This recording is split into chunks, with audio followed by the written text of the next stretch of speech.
প্রিয় পাঠক, গল্প নিয়ে গল্প চ্যানেলে আপনাকে স্বাগতম। আজকের পর্বে আমরা যে গল্পটি পড়ব তার নাম ছবি। লিখেছেন জনপ্রিয় কথাসাহিত্যিক হুমায়ুন আহমেদ।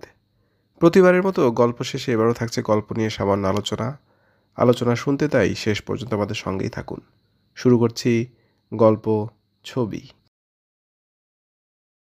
তখন আমি উত্তরায় আস্ত একটা দোতলা বাড়ি ভাড়া করে একা থাকি। ব্যক্তিগত কারণে স্বেচ্ছা নির্বাসন বলা যেতে পারে। রান্না বান্না করার জন্য একজন বাবুর্চি রেখেছিলাম। তৃতীয় দিনে সে বাজার করার টাকা পয়সা নিয়ে বের হলো, আর ফিরল না। চাল ডাল তেল অনেক কিছু কিনতে হবে বলে সে 1500 টাকা নিয়েছিল। পরে দেখা গেল সে এই টাকা ছাড়াও আমার হাত ঘড়ি, চশমার খাপ এবং টেবিলে রাখা রাজশেখর বসুর চলন্তিকা ডিকশনারিটাও নিয়ে গেছে। ডিকশনারি নেবার কারণ কিছুতেই স্পষ্ট হচ্ছে না। যে বাজারের ফর্দে কাঁচা মরিচের বানান লেখে কাঁচা মরিচ, চলন্তিকা ডিকশনারি তার প্রয়োজন থাকলেও কাজে আসার কথা না। আমি ঠিক করে রাখলাম মিসির আলি সাহেবের সঙ্গে দেখা হলে প্রসঙ্গটা তুলব। চলন্তিকা ডিকশনারি সে কেন নিয়েছে এই ব্যাখ্যা নিশ্চয়ই দিতে পারবেন। এরপর দুবার তার সঙ্গে আমার দেখা হয়েছে, দুবারই ভুলে গিয়েছি। তৃতীয়বার যেন এই ভুল না হয় তার জন্য লেখার টেবিলে রাখা নোট বইতে লাল বল পয়েন্টে লিখে রেখেছি, মিসির আলি, চলন্তিকা চুরি রহস্য। বর্ষার এক সন্ধ্যায় মিসির আলি উপস্থিত। তার সঙ্গে মাঝারি সাইজের টকটকে লাল রঙের একটা ফ্লাস্ক। তিনি বললেন, চা এনেছি, চা খাওয়ার জন্য তৈরি হন। বলেই তিনি পাঞ্জাবির পকেট থেকে দুটো ছোট ছোট গ্লাস বের করলেন। আমি বললাম, বাসায় কাপ ছিল, পকেটে করে গ্লাস আনার দরকার ছিল না। মিসির আলি বললেন, যে চা এনেছি তা দামি চায়ের কাপে খেলে চলবে না। রাস্তার পাশে যেসব টেম্পোরারি চায়ের দোকান আছে তাদের কাপে করে খেতে হবে এবং দাঁড়িয়ে খেতে হবে। আমি বললাম, দাঁড়িয়ে খেতে হবে কেন? মিসির আলি বললেন, ওইসব দোকানে একটা মাত্র বেঞ্চ থাকে, সেই বেঞ্চে কখনো জায়গা পাওয়া যায় না। দাঁড়িয়ে চা খাওয়া ছাড়া গতি কি? আরাম করে যে চাটা শেষ করবেন সেই উপায়ও নেই। ব্যস্ততার মধ্যে চা পান শেষ করতে হবে, কারণ গ্লাসের সংখ্যা সীমিত। অন্য কাস্টমাররা অপেক্ষা করছে। শিশুর পিতা শিশুর অন্তরে লুকিয়ে থাকে, কথাটা যেমন সত্যি, তেমনি সব বড় মানুষের মধ্যে একজন শিশু লুকিয়ে থাকে, তাও সত্যি।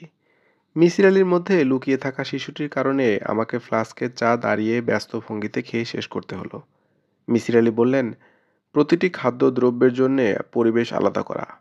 ভাপা পিঠা খেতে হয় উঠানে চুলার পাশে বসে, চীনাবাদাম খেতে হয় খোলা মাঠে পা ছড়িয়ে অলস ভঙ্গিতে, মদ খেতে হয় কবিতার বই হাতে নিয়ে। তাই নাকি? মিসির আলি বললেন, আপনাদের কবি ওমর খৈয়াম সেই রকমই বলেছেন, সঙ্গে রবে সুরার পাত্র, অল্প কিছু আহার মাত্র, আর একখানি ছন্দমধুর কাব্য হাতে নিয়ে।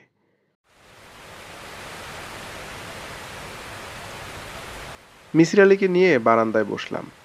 ভালো বর্ষণ শুরু হয়েছে। বারান্দা থেকে উত্তরা লেকের খানিকটা চোখে পড়ছে। হলুদ সোডিয়াম ল্যাম্পের কারণে লেকের পানির সঙ্গে বৃষ্টির ফোঁটার মিলন দৃশ্য দেখা যাচ্ছে। মিসির আলি বললেন, আপনাকে গল্প শোনাতে এসেছি। আমি বললাম, নিজেই গল্প শোনাতে চলে এসেছেন? ব্যাপারটা তো বুঝলাম না। আপনার গল্প শোনার জন্য তো অনেক ঝুলাঝুলি করতে হয়। মিসির আলি বললেন, আপনি হঠাৎ একা হয়ে পড়েছেন। সারা জীবন আত্মীয় স্বজন বন্ধু বান্ধব আপনাকে ঘিরে ছিল, এখন কেউ নেই। আমি নিজে নিঃসঙ্গ মানুষ। নিঃসঙ্গতা আমার ভালোই লাগে, আপনার লাগার কথা না। গল্প বলে আপনাকে খানিকটা আনন্দ দেব। কোনো এক সময় গল্পটা আপনি লিখেও ফেলতে পারেন। আমি বললাম, আনসলভড মিসির আলি? হ্যাঁ, যে গল্পটা বলবো তার ব্যাখ্যা বের করতে পারিনি। আমি বললাম, শুরু করুন। মিসির আলি বললেন, এখানে গল্প বলবো না, ঘরের ভেতরে চলুন। আপনার দৃষ্টি বৃষ্টির দিকে। একজন কথক শ্রোতার কাছে পূর্ণ অ্যাটেনশন দাবি করে। আমি গল্প বলবো আর আপনি বৃষ্টি দেখবেন, তা হবে না। গল্পের সঙ্গে আর কিছু লাগবে? মিসির আলি বললেন, চা এবং সিগারেট লাগবে। ফ্লাস্কে চা আছে, সিগারেট আছে আমার পকেটে। ভালো কথা, আমি আপনার জন্য একটা বই নিয়ে এসেছি, সার্জ ব্রেসলির লেখা লিওনার্দো দা ভিঞ্চি। বিশেষ করে এই বইটি আনার কোনো কারণ আছে কি? মিসির আলি বললেন, আছে। কিছু কিছু বই আছে নিঃসঙ্গ অবস্থায় পড়তে অসাধারণ লাগে, এটা সেরকম একটা বই।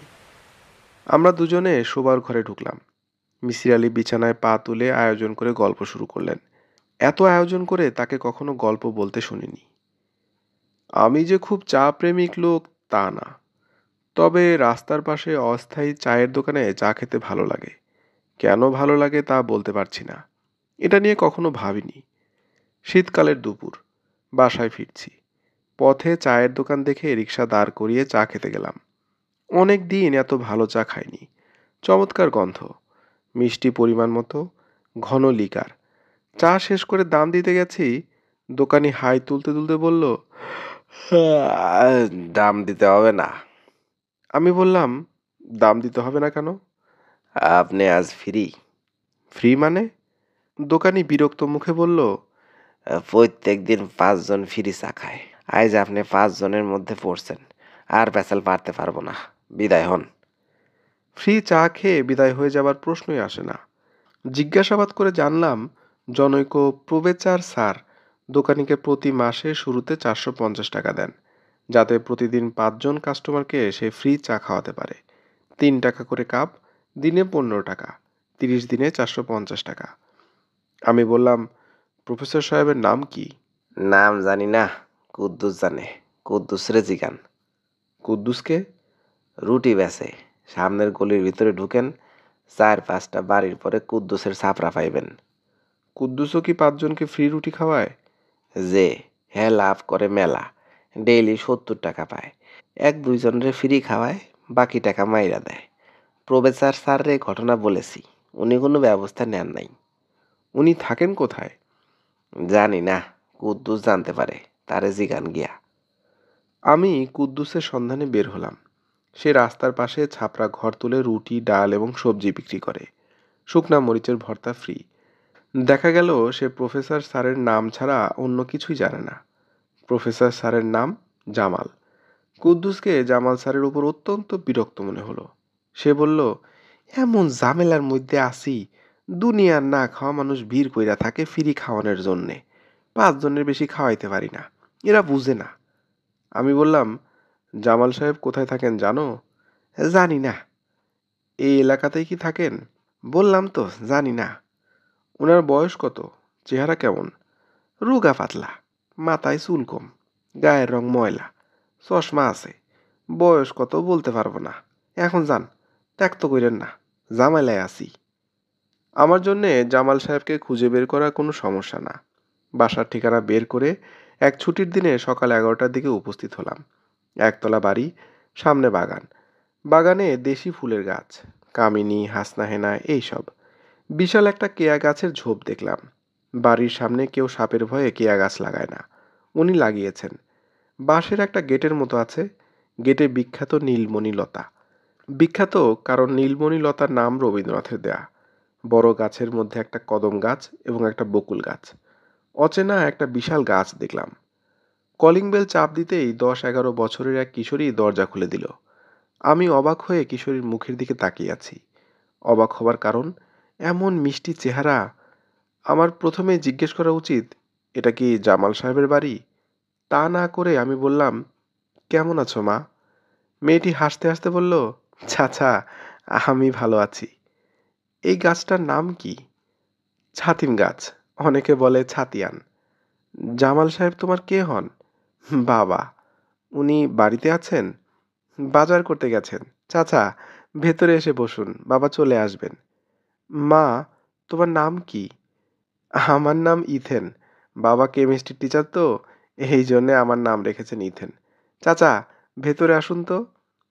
আমি ভেতরে ঢুকলাম। বসার ঘরে শীতল পাটি বিছানো। শীতল পাটির ওপর বেতের চেয়ার। দেয়ালে একটাই ছবি, জল রঙে আঁকা ঢাকা শহরের বৃষ্টি। এই একটা ছবি ঘরটাকে বদলে ফেলেছে। ঘরটায় মিষ্টি স্বপ্ন তৈরি হয়েছে। মনে হচ্ছে আমি নিজেও এই ঘরের স্বপ্নের অংশ হয়ে গেছি। ইথেন আমাকে লেবুর শরবত বানিয়ে খাওয়ালো এবং মাথা দুলিয়ে দুলিয়ে গল্প করতে লাগলো। আমাদের কাজের মেয়েটার নাম শুনলে আপনি চমকে উঠবেন। নাম বলবো চাচা? বলো। ওর নাম সুধা রানী। সুধা রানীর নাম শুনে চমকাবো কেন?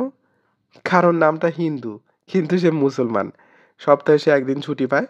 আজ তার ছুটি। সে ঘরেই আছে, কিন্তু কোনো কাজ করবে না। 1 কাপ চা পর্যন্ত নিজে বানিয়ে খাবে না। আমাকে বলবে, ইথু, 1 কাপ চা দাও। আমাকে সে ডাকে ইথু। ছুটির দিনে রান্না কে করে? তোমার বাবা? হুম, আমি বাবাকে সাহায্য করি। বাবা লবণের আন্দাজ করতে পারে না। আমি লবণ চেখে দেই। আজ আমি একটা আইটেম রান্না করব। কোন আইটেম? আগে বলব না। আপনি খেয়ে তারপরে বলবেন কোনটা আমি রেঁধেছি। আমি বললাম, মা, তুমি আমাকে চেনো না। আজ প্রথম দেখলে। আমি কি জন্যে এসেছি তাও জানো না। আমাকে দুপুরের খাবার দাওয়াত দিয়ে বসে আছো?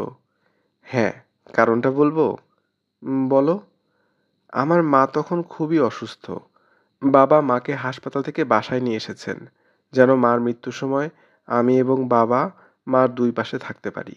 কাঁদতে ইচ্ছে হলে আমি যেন চিৎকার করে কাঁদতে পারি। হাসপাতালে তো চিৎকার করে কাঁদতে পারবো না। অন্য রোগীরা বিরক্ত হবে, তাই না চাচা? হ্যাঁ। এক রাতে মার অবস্থা খুব খারাপ হলো। আমি ঘুমাচ্ছিলাম। বাবা আমাকে ঘুম থেকে তুলে মার কাছে নিয়ে গেলেন। মা বললেন, আমার ময়না সোনা চাঁদের কণা ইথেন বাবু কেমন আছো? আমি বললাম, ভালো আছি মা। মা বলল, মা গো, আমি তো চলে যাব, মন খারাপ করো না। আমি বললাম, আচ্ছা। মা বলল, আমি থাকবো না, তুমি তোমার বাবার সঙ্গে থাকবে, বড় হবে, অনেকের সঙ্গে তোমার পরিচয়ও হবে। যেসব পুরুষ মানুষ তোমাকে প্রথমেই মা ডেকে কথা শুরু করবে, ধরে নেবে এরা ভালো মানুষ। কারণ তুমি খুব রূপবতী হবে। অতি অল্প পুরুষ মানুষই অতি রূপবতীদের মা ডাকতে পারে। এই বিষয়টা আমি জানি, কারণ আমিও অতি রূপবতীদের দলে। আমি বললাম, এই গল্পটা থাকুক মা, তুমি কাঁদতে শুরু করেছো। আমি কান্না সহ্য করতে পারি না। ইথেন চোখ মুছতে মুছতে বলল, গল্পটা তো শেষ হয়ে গেছে, আর নাই। আপনি আমাকে মা ডেকে কথা শুরু করেছেন তো, এই জন্যে আমি জানি আপনি আমার আপনজন। চাচা, ম্যাজিক দেখবেন? তুমি ম্যাজিক জানো নাকি? অনেক ম্যাজিক জানি। দড়ি কেটে জোড়া দেবার ম্যাজিক, কয়েন অদৃশ্য করার ম্যাজিক, অঙ্কের ম্যাজিক। কার কাছে শিখেছো? বই পড়ে শিখেছি। আমার জন্মদিনে বাবা আমাকে একটা বই দিয়েছেন। বইয়ের নাম ছোটদের ম্যাজিক শিক্ষা। সেখান থেকে শিখেছি। আমি ঠিক করেছি বড় হয়ে আমি জুয়েল আইচ আঙ্কেলের কাছ থেকে ম্যাজিক শিখব। আচ্ছা চাচা, উনি কি আমাকে শেখাবেন? শেখানোর তো কথা। আমি যদ্দূর জানি উনি খুব ভালো মানুষ। ইথেন আয়োজন করে ম্যাজিক দেখালো।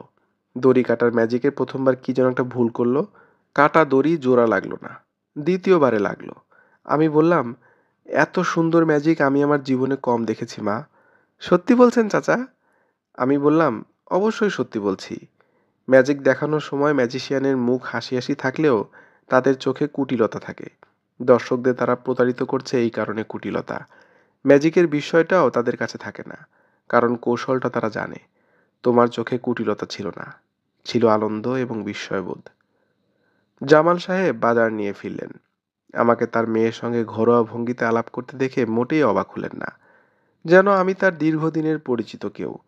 ভদ্রলোক স্বল্পভাষী এবং মৃদুভাষী। সারাক্ষণই তার ঠোঁটের কোণায় হাসি লেগে থাকতে দেখলাম, যেন সারাক্ষণই তার চোখের সামনে আনন্দময় কিছু ঘটছে এবং তিনি আনন্দ পাচ্ছেন। ৫ জনকে রুটি খাওয়ানো এবং চা খাওয়ানোর প্রসঙ্গে বললেন, খেয়াল আর কিছু না। খেয়ালের বশে মানুষ কত কি করে। আমি বললাম, ৫ সংখ্যাটা কি বিশেষ কিছু? তিনি বললেন, না রে ভাই, আমি পিথাগোরাস না যে সংখ্যা নিয়ে মাথা ঘামাবো। আমি সামান্য কেমিস্ট। বিদায় নিতে গেলাম, তিনি খপ করে আমার হাত ধরে বললেন, পাগল হয়েছেন? দুপুরে খাওয়া দাওয়া করে তবে যাবেন। আমার মেয়ের আপনি অতিথি। আমি বললাম, ওই ছড়াটা জানেন? আমি আসছি আতকা, আমারে বলে ভাত খা। ভদ্রলোক হাসতে হাসতে ভেঙে পড়লেন, যেন এমন মজার ছড়া তিনি তার জীবনে শোনেননি। তিনি মেয়েকে ডেকে বললেন, ইথেন, তোর চাচু কি বলে শুনে যা। তোর চাচু বলছে, আমি আসছি আতকা, আমারে বলে ভাত খা। আমি পুরোপুরি ঘরের মানুষ হয়ে দুপুরে তাদের সঙ্গে খাবার খেলাম। খাবারের আগে আমাকে টাওয়েল লুঙ্গি দেওয়া হলো। নতুন সাবানের মোড়ক খুলে দেওয়া হলো। আমাকে গোসল করতে হলো। আমি দীর্ঘ জীবন পার করেছি। এই দীর্ঘ জীবনে বেশ কয়েকবার নিতান্তই অপরিচিত জনদের ভালোবাসায় সিক্ত হয়েছি। ওই যে গানটা আছে না, আমাকে তুমি অশেষ করেছ, এ কি এ লীলা তব। খাবার টেবিলে ইথেন বলতে লাগলো, বাবা, তুমি চাচুকে মার গল্পটা বলো, কিভাবে তোমাদের বিয়ে হয়েছে সেটা বলো। জামাল সাহেব বললেন, আর একদিন বলি মা। ইথেন বলল, আজই বলতে হবে, কারণ চাচু আর আসবে না। কি করে জানো উনি আর আসবেন না? ইথেন বলল, আমার মন বলছে। আমার মন যা বলে তাই হয়। জামাল সাহেব গল্প শুরু করলেন। অস্বস্তি নিয়েই শুরু করলেন। জামাল সাহেবের জবানিতে গল্পটা এই: আমি তখন ক্লাস 8-এ পড়ি। বৃত্তি পরীক্ষা দেব। মন দিয়ে পড়ছি। বৃত্তি পেলে বাবা আমাকে একটা সাইকেল কিনে দেবেন বলেছেন। নতুন সাইকেলের লোভে পড়াশোনা, বৃত্তি পাওয়ার লোভে না। একদিন অঙ্ক করছি। হঠাৎ অঙ্ক বইয়ের ভেতর থেকে একটা মেয়ের পাসপোর্ট সাইজের ছবি বের হয়ে এলো। 6-7 বছর বয়সী মেয়ের ছবি। ছবির পেছনে লেখা জেসমিন। একজন সেই ছবিটা সত্যায়িত করেছেন। যিনি সত্যায়িত করেছেন তার নাম এস রহমান, জেলা জজ। আমি কিছুতেই ভেবে পেলাম না এই ছবি কোত্থেকে এলো। আমার অঙ্ক বই কে ঘাটাঘাটি করবে? বাবাকে ছবিটা দেখালাম। বাবা বললেন, কে এই মেয়ে? আশ্চর্য তো। আচ্ছা যা, খুঁজে বের করছি। এটা কোনো ব্যাপারই না। জেলা জজ এস রহমান সাহেবের পাত্তা লাগালেই হবে। ছবিটা রেখে দে, চাইলে দিবি। আমি আমার সুটকেসে ছবিটা রেখে দিলাম। বাবা কখনো ছবি চাইলেন না। বাবার স্বভাবই এরকম। যে কোনো ঘটনা শুরুতে খুব গুরুত্বের সঙ্গে নেবেন, ঘন্টা তিনেকের মধ্যে ঘটনা সব গুরুত্ব হারাবে। তার প্রায় 2.5 বছর পরের কথা। ঢাকা কলেজে ভর্তি হতে গিয়েছি। ফর্ম, অ্যাটেস্টেডের ছবি হেড ক্লার্ক সাহেবকে দিলাম। তিনি সব কিছু খুঁটিয়ে দেখে বললেন, 2 কপি ছবি দিতে হবে। 3 কপি কেন? এটা তো তোমার ছবিও না। তিনি যে ছবিটা ফেরত দিলেন সেটা ওই জেসমিন মেয়েটির ছবি। তবে আগের ছবিটা না, অন্য ছবি। এতই সুন্দর ছবি যে একবার তাকালে চোখ ফেরানো অসম্ভব ব্যাপার। আমি জেসমিনের তৃতীয় ছবিটা পেলাম তার 2 বছর পর। রিক্সা থেকে নামার পর রিক্সাওয়ালাকে মানিব্যাগ বের করে ভাড়া দিচ্ছি। রিক্সাওয়ালা বলল, স্যার, মানিব্যাগ থাইকা কি যেন নিচে পড়ছে। তাকিয়ে দেখি একটা ছবি, জেসমিন নামের মেয়েটির ছবি। মেয়েটা এখন তরুণী, সৌন্দর্যে লাবণ্যে ঝলমল করছে। ছবিগুলো কোত্থেকে আমার কাছে আসছে তার কোনো হদিস বের করতে পারলাম না। এক ধরনের ভয় এবং দুশ্চিন্তায় অস্থির হয়ে গেলাম। সবচেয়ে ভয় পেলেন আমার মা। তিনি পীর সাহেবের কাছ থেকে তাবিজ এনে গলায় এবং কোমরে পরালেন। জামাল সাহেব দম নেবার জন্য থামলেন। আমি বললাম, ছবিগুলি যে একই মেয়ের সেই বিষয়ে আপনি নিশ্চিত? জি। জেসমিনের ঠোঁটের নিচে বাঁ দিকে একটা লাল তিল ছিল। একই রকম তিল আমার মেয়ে ইথেনের ঠোঁটের নিচেও আছে।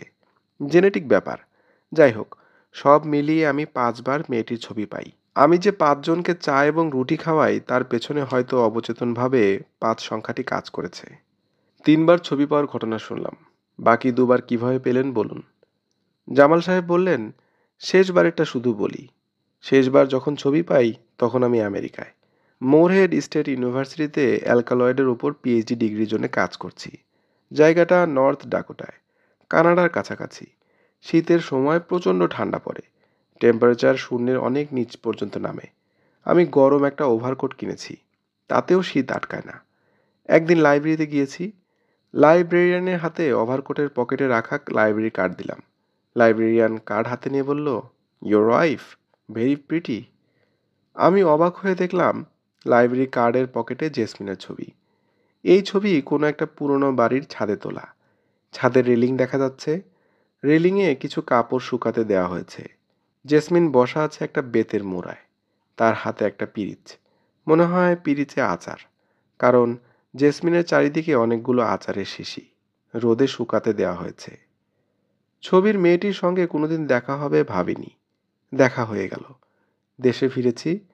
বিশ্ববিদ্যালয়ে অ্যাসিস্ট্যান্ট প্রফেসর হিসেবে জয়েন করেছি। একদিন নিউ মার্কেটে গিয়েছি স্টেশনারি কিছু জিনিসপত্র কিনতে। হঠাৎ একটা বইয়ের দোকানের সামনে মেয়েটিকে দাঁড়িয়ে থাকতে দেখলাম। আমার নিঃশ্বাস বন্ধ হয়ে গেল। মনে হলো এক্ষুনি অজ্ঞান হয়ে পড়ে যাব। কিভাবে নিজেকে সামলালাম জানি না। আমি লাজুক প্রকৃতির মানুষ। সব লাজ লজ্জা বিসর্জন দিয়ে ছুটে গেলাম। মেয়েটির পাশে দাঁড়ালাম। সে চমকে তাকালো। আমি বললাম, "আ- আপনার নাম কি জেসমিন?" মেয়েটি হ্যাঁ সূচক মাথা নাড়ালো। আপনি কি কোনো কারণে আমাকে চেনেন?" সে না সূচক মাথা নাড়ালো। আমি বললাম, আপনার কিছু ছবি আমার কাছে আছে।" আমার ছবি? হ্যাঁ, বিভিন্ন বয়সের আপনার 5টা ছবি। বলেই দেরি করলাম না। পকেট থেকে মানিব্যাগ বের করলাম। তখন আমি 5টা ছবি সবসময় সঙ্গে রাখতাম। আমি বললাম, এইগুলো কি আপনার ছবি?" জেসমিন হ্যাঁ সূচক মাথা নাড়ল। আমার কাছে মনে হলো তার ঠোঁটের কোণে হালকা হাসির রেখা। আমি বললাম, এই ছবিগুলো আমার কাছে কিভাবে এসেছে আমি জানি না। আপনার কি কোনো ধারণা আছে? জেসমিন জবাব দিল না।